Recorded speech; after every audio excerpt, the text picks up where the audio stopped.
আজি পূৰ্বাঞ্চল গাঁৱৰ জালালাবাদ মছজিদত জুম্মা নামাজৰ পিছত কিবা এটা প্ৰস্তাৱ লোৱা হৈছে।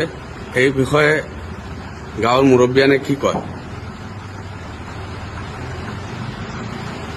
জালালাবাদ মসজিদ আজকে জুম্মার নামাজের আগে জানানি দেওয়া হয়েছে যে গাঁৱৰ যুৱকসকলে একটা দাবি আনছে। যুৱকসকল বা আরো কিছু মুরব্বী আনা যে গত রবিবারে রায় আমরা মহল্লার 4 জন মানুষ তারা মদ খাইয়া খুব হুলস্থুল করছে আর মারামারিও করছে তারার মাঝে। আর গাঁৱৰ মানুষরে বড় অশান্তি করছে রাত গাঁৱৰ মানুষরে বড় অশান্তি করছে।